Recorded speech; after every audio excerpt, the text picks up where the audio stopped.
So dummy variable regression model. Basically dummy ভেরিয়েবলের কনসেপ্টটা আসছে বিকজ আমরা সবটাই তো নিউমেরিক্যাল ভেরিয়েবল নিয়ে কাজ করছি, কিন্তু অনেক সময় কি হয় জিনিসগুলো আর মানে নিউমেরিক্যাল না থাকলে অনেক সময় ডিপেন্ডেন্ট ভেরিয়েবল গুলো আরবিট্রারি বা কোয়ালিটেটিভ ভেরিয়েবল হতে পারে। সেই কোয়ালিটেটিভ ভেরিয়েবল যদি হয় সেটাকে তো আমি রিগ্রেস করতে পারবো না বেসিক লিনিয়ার মডেলের দ্বারা, সেই জন্য আমরা ডামি ভেরিয়েবল বেসিক্যালি ইউজ করি। So in regression analysis, the dependent variable or regressant is frequently influenced not only by the quantitative variables, not only by the quantitative variables, example income, output, prices, cost, height, temperature, but also variables that are essentially qualitative in nature, such as sex, race, color, religion, nationality, and the likes. For example, holding other factors constant, female workers are found to earn less than their male counterparts. মানে আমরা অনেক সময় দেখি যে female ওয়ার্কাররা একই কাজের জন্যই কম টাকা পায়, কম স্যালারি পায়, or non-white workers are found to earn less than whites. This pattern may result from sex or racial discrimination. Still, whatever the reason, the qualitative variables such as sex and race seem to influence the regressant and clearly should be included among the explanatory variables or the regressors. X variable অনেক সময় qualitative variable নিয়ে আমরা কাজ করি, যখনই qualitative variables গুলো আসে তখনই আমাদের ডামি ভেরিয়েবল ইউজ করতে হয়। Since such variables usually indicate the presence or absence of a quality or an attribute such as male or female, black or white, they are essentially nominal scale variables. One way we could quantify within quotation such attributes is by constructing artificial variables that take on values of 1 or 0, যেটাকে binary বলা হয়। Present থাকলে 1, absent থাকলে 0. 1 indicating the presence of that attribute and 0 indicating the absence of that attribute. For example, 1 may indicate that a person is a female and 0 may designate a male. এইভাবে আমরা binary variable বা dummy ভেরিয়েবলকে treat করতে পারি, ডামিতে treat করতে পারি। যেখানে quality variables গুলোকে আমরা ডামি মানে 0 বা 1 বাইনারিতে আনতে পারি, সেইগুলোকে ডামি ভেরিয়েবল বলা হয়। Such variables are thus essentially a device to classify data into mutually exclusive categories such as male or female. So why do we use the variables 0 and 1 to describe qualitative information? কেন আমরা 0 বা 1 নিয়ে describe করি qualitative informations there? In a sense, these values are arbitrary. Any two different values would do. 2, 1 নিলেও চলবে। The real benefit of capturing qualitative information using 0-1 variable is that it leads to regression models where the parameters have very neutral interpretation. Neutrally আমরা জিনিসটাকে বলতে পারবো, as we will see now. কিভাবে হচ্ছে আমরা আসছি এবার। আমি ফার্স্টে আসছি একটা সিঙ্গেল ডামি ভেরিয়েবল, একটাই ডামি ভেরিয়েবল আছে একটা মডেলে, সেটাকে আমি কিভাবে করব আস্তে আস্তে আরো ভেরিয়েবলস বাড়াবো। How do we incorporate binary informations into regression model? In the simplest case, with only a single dummy explanatory variable, we just add it as an independent variable in the equation. For example, consider the following simple model of hourly wage determination. যেখানে আমি ওয়েজটা equals to লিখছি beta naught plus sigma naught female plus beta 1 education plus mu, ঠিক আছে। So in model 1 only two observed factors affect wage. দুটো জিনিসই wage কে effect করে, একটা হচ্ছে জেন্ডার মেল বা ফিমেল, আর একটা হচ্ছে লেভেল অফ এডুকেশন। তার মানে ফিমেল হলেই সেটা 1 হবে when the person is female, আর ফিমেল হলে আর ফিমেল ইকুয়ালস টু 0 হবে যখন পারসনটা মেল। তাহলে ফিমেল ইকুয়ালস টু 1 মানে হচ্ছে ওই অ্যাট্রিবিউটটা প্রেজেন্ট আছে, আর ফিমেল ইকুয়ালস টু 0 মানে ওই অ্যাট্রিবিউটটা প্রেজেন্ট নেই, রাদার সেটা মেল মানে absent of that attribute. So this parameter has the following interpretation. এইটা বেসিক্যালি কি দেখাচ্ছে, ফিমেলের সাথে যেটা কোএফিশিয়েন্ট টার্ম আছে সেটা বেসিক্যালি কি ইন্টারপ্রেট করছে, এটা ইন্টারপ্রেট করছে যে বেসিক্যালি আওয়ারলি ওয়েজের ডিফারেন্স কত বিটুইন মেল এন্ড ফিমেল, তার মানে বেসিক্যালি ডিসক্রিমিনেশনটা কত। So it shows the hourly wage between difference in hourly wage between females and males given the same amount of education K constant, মানে যেরকম করে আমরা partial derivative বা partial regression কোএফিশিয়েন্টস গুলোকে বুঝেছিলাম। Thus the coefficient determines whether there is a discrimination against women. তার মানে obviously এই টার্মটা যদি নেগেটিভ হয় তার মানে আমি বুঝতে পারি যে for the same level of other factors like education women earns less than men on average. আবার উল্টো দিকে যদি এটা গ্রেটার দেন জিরো হতো তার মানে আমি বলতে পারতাম যে for the same level of education men earn less than women on average, তাই না? So basically এটাকে আমি expectation size terms এ কি আনতে পারি? In terms of expectation, if you assume zero conditional mean assumptions, মানে আমরা জানি যে এরার টার্মের সাথে explanatory variable এর কোনো রিলেশন থাকবে না, তাহলে আমি লিখতেই পারি expectation of mu given that female comma education equals to 0. Assuming this, we can say this term, this coefficient term of female is equals to in an average female আর মেলের ডিফারেন্স, তাই তো? সেই জন্য এটাকে আমি অবভিয়াসলি লিখতে পারি as expectation of wage given that female equals to 1, তার মানে সে ফিমেল কনস্ট্যান্ট কমা এডুকেশন, মানে এডুকেশনটাকে আমরা ফিক্সড রাখছি, minus expectation of wage given male equals to 0 comma education. তার মানে ফিমেল হলে সেটার 1 প্রেজেন্ট হচ্ছে আর ফিমেল হলে ইকুয়ালস টু 0 মানে সেটা male counter part. Because female equals to 1 corresponds to females and female equals to 0 correspond to males, we can write this more simply as this term is equals to expectation of wage given female, comma education minus expectation of wage given male, comma education. The key here is the level of education is same in both the expectations. ভালো করে দেখো এখানে এডুকেশনটাকে আমরা same ধরে নিয়েছি, education I লিখিনি, এডুকেশনটা rather given, মানে এডুকেশনটা আমি যদি ফিক্স ধরে নিই বা সেম ধরে নিই মেল বা ফিমেল কাউন্টার পার্ট, তাতেও বেসিক্যালি এই যে টার্মটা, সেই টার্মটা বেসিক্যালি দেখাচ্ছে gender discrimination due to gender. তার মানে এই যে এই টার্মটা basically difference between male and women in respect to wage given that education level is fixed for both the terms. These situations can be depicted graphically as an intercept shift. এটা হলে কি basically কি হচ্ছে, slope কোনো change হচ্ছে না, rather ইন্টারসেপ্টটা change হবে। কিভাবে না, ছবিটা দেখলেই বুঝতে পারবে। ইন কেস ধরে নাও যে আমার ওই যে টার্মটা, যেটা কোএফিশিয়েন্ট টার্মটা যদি নেগেটিভ হয়, তাহলে অবভিয়াসলি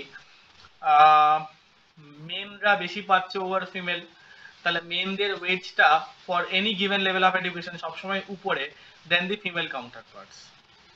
যেটা বোল্ডেড লাইন সেটা ফিমেলদের ওয়েজ যদি ওটা নেগেটিভ হয়, যদি নেগেটিভ হয়, আচ্ছা কেন কি ফিমেলদের নিচে আসবে আর মেলদেরটা উপরে যাবে।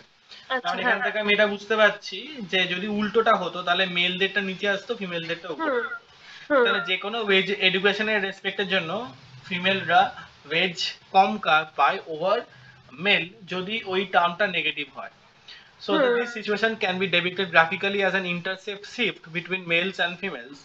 In the figure given below, the case is shown so that the men earn a fixed amount per hour than women, a fixed amount more per hour than women.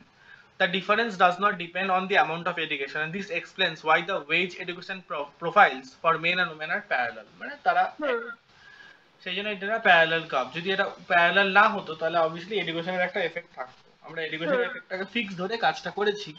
মজার ব্যাপার হচ্ছে তুমি ইন্টারসেপ্ট টার্মটা দেখো, একটা ওই টার্মটা অ্যাড করা আছে আর একটা ওই টার্মটা অ্যাড করা নেই। যেটাই ওই টার্মটা অ্যাড করা আছে সেটা নিচে ওভার, যেটাই ওই টার্মটা অ্যাড করা নেই সেটা বেশি। তার মানে অবভিয়াসলি ওই যে টার্মটা, সেই টার্মটা অবভিয়াসলি নেগেটিভ। হ্যাঁ ঠিক আছে, আদারওয়াইজ তো নিচে থাকার কথা নয়, তাই না? In one we have chosen males to be the, তার মানে এখান থেকে আমি বেসিক্যালি দেখতে পাচ্ছি কি যে মেলের যে গ্রুপটা সেটাকে আমরা বেঞ্চমার্ক গ্রুপ বা কম্পারিজন গ্রুপ বা বেস গ্রুপ বলতে পারি, যার এগেইনস্টে কম্পারিজনটা হচ্ছে। So in one we have chosen males to be the base group or benchmark group. এটাগুলোকে benchmark group বলা হয়, that is the group against which comparison are made. This is why beta naught is the intercept for females and sigma naught is the difference in intercept between females and males. We could choose female as the base group by writing the model as female টাকে আমরা base group লিখতে পারতাম কি হবে না, wage equals to alpha naught plus gamma naught male plus beta 1 education plus u, where the intercept for the female is alpha naught and intercept for males is alpha naught plus gamma naught. This implies that একই ব্যাপার যেরকম করে আগে করেছিলাম সেটাই। So in any application it does not matter how we choose the base group, but it is important to keep track of which group is the base group. Matter করে না কোনটাকে বেস গ্রুপ হিসেবে নিচ্ছ, mail বা female, matter করে সেটা হচ্ছে তুমি যেটাকে বেস গ্রুপ নিচ্ছ সেটাকে মাথায় রাখতে হবে। ঠিক আছে, এবার এই জিনিসটা অ্যাজ সাচ তেমন কিছু চেঞ্জ করবে না যদি আমরা একটা এক্সপ্লেনেটরি ভেরিয়েবল থেকে আরো যদি এক্সট্রা এক্সপ্লেনেটরি ভেরিয়েবলস বাড়াই। So hmm nothing much changes when more explanatory variables are involved. Taking hmm males as the base group, a model that controls for experience and tenure. ধরে নাও experience, tenure, experience মানে তার experience কত বছরের, tenure মানে হুম হচ্ছে সে কত বছর ধরে সেই কোম্পানিতে চাকরি করছে। সেগুলোকে হুম যদি আমি কন্ডিশন কনসিডার করি তাহলে আমার রিগ্রেশন মডেলটা কিরকম হয়ে যাচ্ছে না, একই wage equals to beta naught plus hmm coefficient times female plus beta 1 education plus beta 2 experience plus beta 3 tenure plus error term. হুম তার মানে এখান থেকে আমি যদি ধরে নিই যে এডুকেশন, এক্সপেরিয়েন্স, টেনিওর সবগুলোই রিলেটিভ রেলিভেন্ট, তাই না? হুম সেই হুম সবগুলো যদি ডিফারেন্ট হয় তার জন্য ওয়েট চেঞ্জ করবে। বাট হাউএভার যদি আমরা ধরে নিই এগুলো সেম সবার জন্য, তাহলে নাল হাইপোথিসিসটা আমাকে বেসিক্যালি বলছে যে এই কোএফিসিয়েন্ট টার্মটা নট ইকুয়ালস টু 0, তার মানে কোনো রকমের ডিফারেন্স নেই। তাহলে অবভিয়াসলি রিসার্চ হাইপোথিসিসটা আমার কি থাকবে, যে ডিফারেন্স আছে, that is there is a discrimination against women. So if hmm education, experience and tenure are all relevant productive characteristics, the null hypothesis of no difference between men and women is H naught equals to sigma naught equals to 0. The alternative hypothesis obviously it is less than 0. তো হুম এখান থেকে আমি কিভাবে test করব, টেস্টটা কিভাবে হবে না, how we can actually test for wage discrimination? The answer is simple, just estimate the model by OLS exactly as before. Use the OLS usual t statistic, একই ভাবে এস্টিমেট করতে হয় OLS এর দ্বারা, t statistic দিয়ে change করতে হয়। nothing changes about the mechanics of OLS or the statistical theory when some of the independent variables are defined as dummy variables. The only difference what we have done up till now is in the interpretation of the coefficient of the variable, শুধুমাত্র ইন্টারপ্রিটেশনটা change হয়ে যাবে। এতক্ষণ আমরা আচ্ছা discrimination, wedge gap বা gender disparity এই জিনিসপত্রগুলোকে consider করছিলাম না, বা ধরে নাও হোয়াইট বা নন হোয়াইট এর ডিফারেন্স গুলো কনসিডার করছিলাম না। যখনই ওই হুম দামি ভেরিয়েবলের টার্মস নিয়ে আসবো তখন ওটা basically in an average rate of change দেখাবে না, বাট ইন অ্যান অ্যাভারেজ দেখাবে যে ডিফারেন্সটা কত, কনসিডারিং আদার আচ্ছা থিংস রিমেইনস দ্য সেম। ঠিক আছে? হুম এবার যদি in case the intercept term change হয়ে যায় তার জন্য আমার টাইম ভেরিয়েবলের কি ইমপ্যাক্ট পড়ে। আগেরটা intercept term as such change করছিল না, সবগুলো সমান ছিল, যদি চেঞ্জ হয় তাহলে প্রবলেম কি না, sometimes there will be some explanatory variables in our regression models that are only qualitative. In such cases one often takes into account these effects by a dummy variable. The implicit assumption is that the regression lines for different groups differ only in the intercept but have the same slope coefficients. ভালো করে দেখো, সব সময় জিনিসটা parallel হবে, এর পরের ছবিগুলো দেখলে বুঝতে পারবে যে হুম স্লোপ চেঞ্জ করছে না, রাদার সবকিছু প্যারালাল থাকছে। হুম ঠিক আছে? For example, suppose ধরে নাও যে relationship between income and year of schooling for two groups as is as shown in the figure given below. The hmm dots are for group 1 and the circles are for group 2. ধরে নাও এই ছবিটাতে y আর x এর রেসপেক্টে y টা হচ্ছে তোমার sorry y টা হচ্ছে তোমার কি ছিল, y টা হচ্ছে ইনকাম আর x টা হচ্ছে year of schooling, year of স্কুলিংটাকে x এ ধরেছি। আচ্ছা আর ডটেড গুলো বেশি করে দেখাচ্ছে গ্রুপ 1 এর আর সার্কেলস দেখাচ্ছে গ্রুপ 2 এর, ডটস গুলো আচ্ছা গ্রুপ 1 এর, সার্কেলস গুলো গ্রুপ 2 এর। হুম সেখান থেকে দুটো রিগ্রেশন লাইন নিয়ে এসেছি, তার ডিফারেন্সটাই বেসিক্যালি দেখাচ্ছে যে কতটা ডিফারেন্স আছে দুটো গ্রুপের মাঝখানে। এখানে ভালো করে দেখো যে স্লোপের কোনো চেঞ্জ আসেনি, অ্যাজ এ সেম আছে, দুটো প্যারালাল লাইনের মতো, তাই না? হুম হুম Note that the slope of the regression line for both the groups are roughly the same, but the intercepts are different. এখন ইন্টারসেপ্ট গুলো চেঞ্জ হয়ে গেছে। হুম Hence the regression equation we fit will be, তাহলে regression ইকুয়েশনটা কি হবে না, y equals to alpha 1 plus beta x plus u for the first group and alpha 2 plus beta x for mu in the second group. এটা দুটো গ্রুপে আলাদা হওয়া যাবে। আচ্ছা সো এই দুটো ইকুয়েশনকে যদি আমি কম্বাইন করি তাহলে আমি এরকমও লিখতে পারি যে y equals to r, basically ডামিটা কিভাবে ডিরাইভড হতো সেটাই আমি দেখাচ্ছি, হুম alpha 1 plus alpha 2 minus alpha 1 d plus beta x plus mu, কেন কি আমি যদি ডিফারেন্সটা বার করি এরকমই আসবে। এবার এখানে ভালো করে দেখো জিনিসটা, সেটা হচ্ছে যদি আমি d এর জায়গায় 1 বসাই, d equals to 1 যদি বসাই হুম তাহলে এখানে কি আসবে, y equals to alpha 1 plus alpha 2 minus alpha 1 plus beta x plus mu, alpha 1 minus alpha 1 plus alpha 1 কেটে যাবে, কেটে গিয়ে তোমার সেই সেকেন্ড গ্রুপের ব্যাপারটাই আসবে। আচ্ছা হ্যাঁ এটা কি হলো আরেকবার একটুখানি। হ্যাঁ, এখানে এই যে রিগ্রেশন, এই যে দুটো দুটো গ্রুপের হ্যাঁ দুটো আলাদা আলাদা ইনকাম লেভেল, আমি এই হ্যাঁ দুটোকে একসাথে কম্বাইন করে এরকম লিখতে পারি। কেন লিখতে পারি, কেন কি এখানে ভালো করে দেখো যদি d এর জায়গায় 1 বসাই তাহলে এই হ্যাঁ আলফা 1 আর প্লাস আলফা 1 মাইনাস আলফা 1 কেটে গিয়ে basically alpha 2 plus beta X plus mu হবে, যেটা ফর গ্রুপ হ্যাঁ 2 সেকেন্ড গ্রুপের এটাই আছে। আবার যদি ডি আচ্ছা এর জায়গায় 0 বসাই তাহলে এই গোটা টার্মটাই থাকবে না, তখন শুধুমাত্র হ্যাঁ থাকবে alpha 1 plus beta X plus আচ্ছা মিউ, আচ্ছা মানে সেটা ফার্স্ট গ্রুপেরই হচ্ছে। হুম এইখান থেকেই আমরা ডামি ভেরিয়েবল ডিটাকে ডিরাইভ করি। এখানে ডিটা হচ্ছে আচ্ছা dummy variable. The variable D is the dummy variable, the coefficient of the dummy variable. এখানে যে কোএফিসিয়েন্টটা আলফা 2 মাইনাস আলফা 1, সেটা হুম বেসিক্যালি কি দেখাচ্ছে, ইন অ্যান অ্যাভারেজ কতটা ডিফারেন্ট আছে দুটো গ্রুপের মধ্যে, কিপিং আদার ফ্যাক্টরস সেম।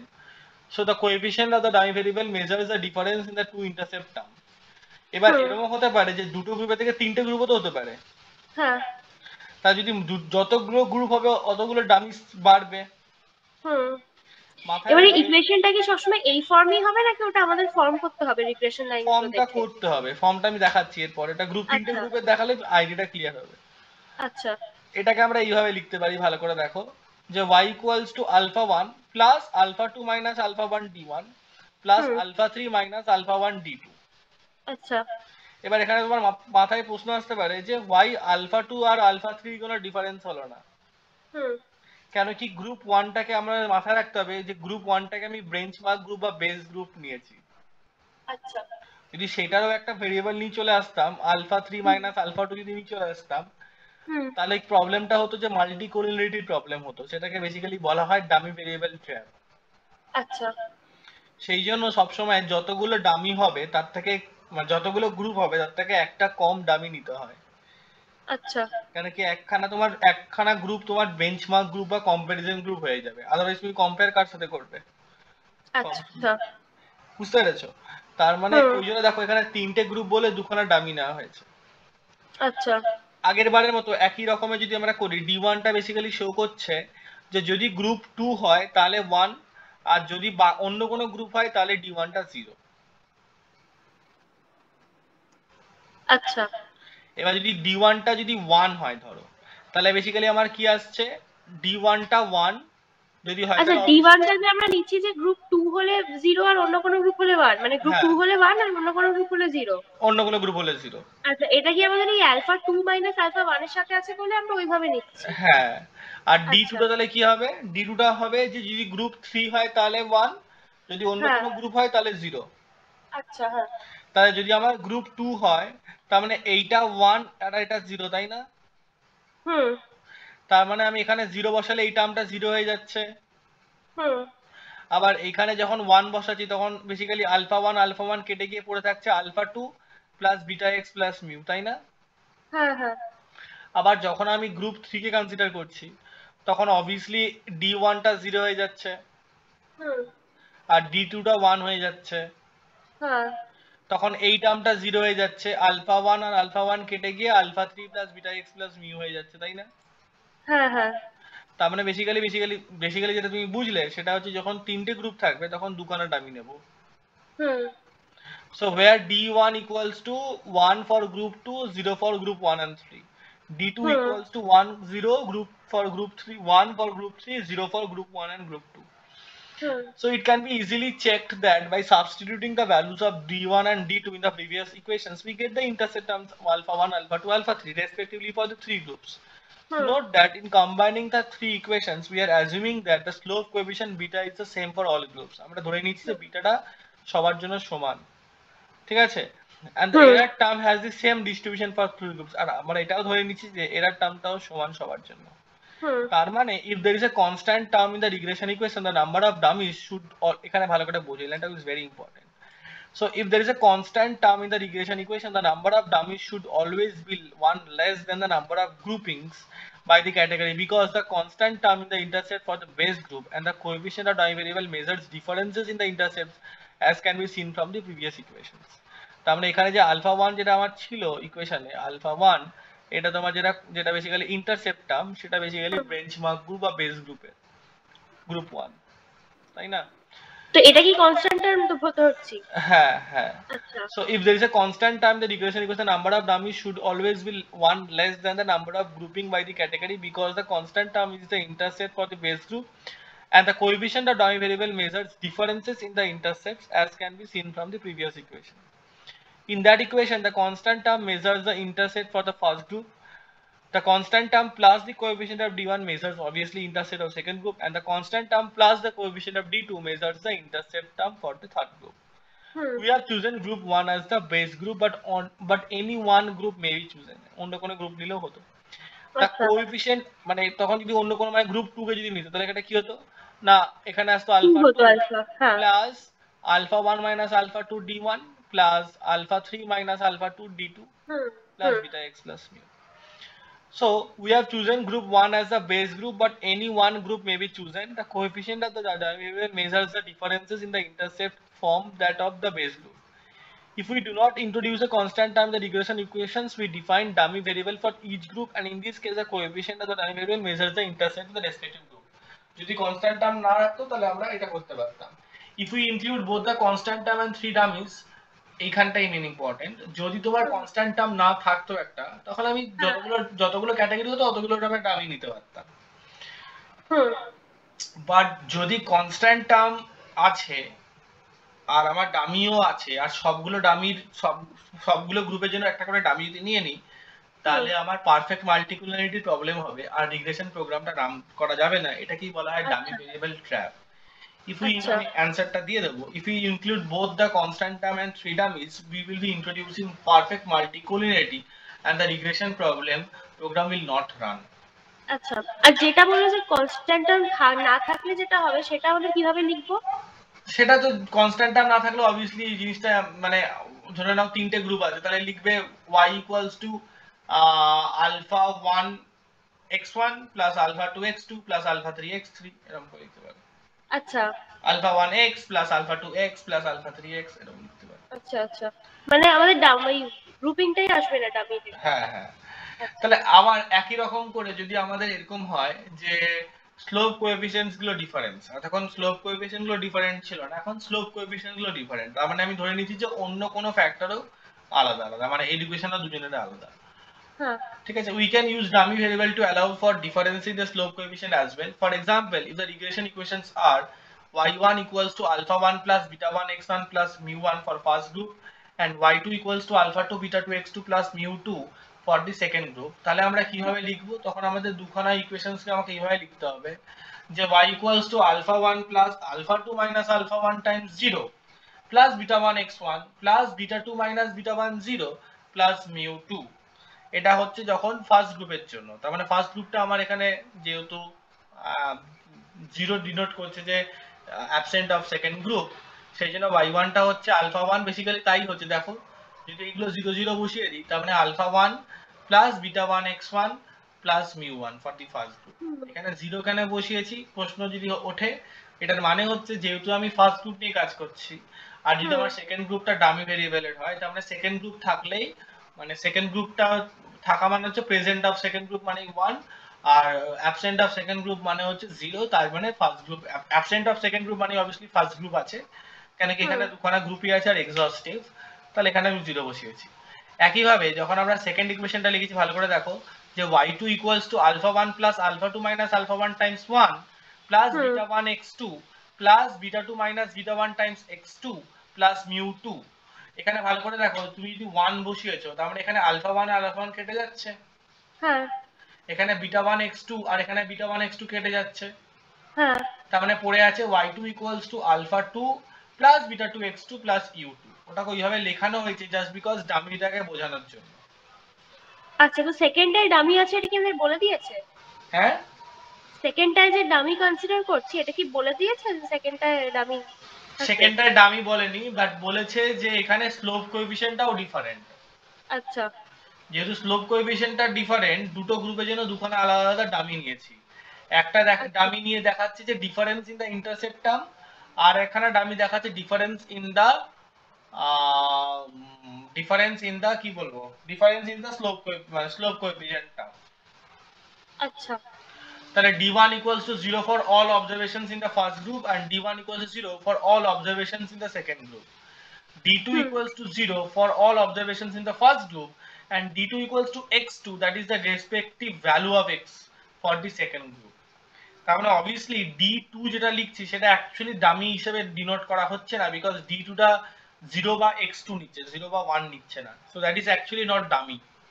আচ্ছা যদি আমি d2 টাকে 1 নিয়ে নিতাম তাহলে আমার প্রবলেম হতো, বিকজ d2 থেকে 1 নিয়ে নিতাম তাহলে এখানে বেসিক্যালি কি আসতো, y2 equals to alpha 1 plus alpha 2 minus alpha 1 টাতে কেটে যাচ্ছে, অসুবিধা নেই। তার মানে আলফা 2 প্লাস বিটা 1 x2, আমি যদি 1 নিয়ে নিতাম তার মানে beta 2 minus beta 1 plus mu 2, সেটা বেসিক্যালি কোনো মানে দাঁড়াতো না। আচ্ছা So the coefficient of d measures the difference in the intercept term and coefficient of d2 measures the difference in the slope. If we delete d2 from the previous equation, the amount is allowing for different intercepts only, and if we delete d1, it amount allow for different slopes only. যদি d1 টাকে delete করে দিই তার মানে d2 টা basically থাকছে, তার মানে ডিফারেন্স ইন স্লোপ দেখাচ্ছে। আর যদি d2 টাকে ডিলিট করে দিই তাহলে শুধুমাত্র ডিফারেন্স ইন ইন্টারসেপ্ট টার্মস দেখাচ্ছে। আচ্ছা ওকে, এটা আমি জাস্ট শর্টে জিনিসটাকে রেখেছি যাতে ডামি ভেরিয়েবলটা কি অ্যাকচুয়ালি জানা দরকার, এর বাইরে অনেক কিছু আছে। তো আগে এটা বেসিকটা ক্লিয়ার না করলে পরে এগুলো বুঝতে পারবেন। আচ্ছা ঠিক আছে।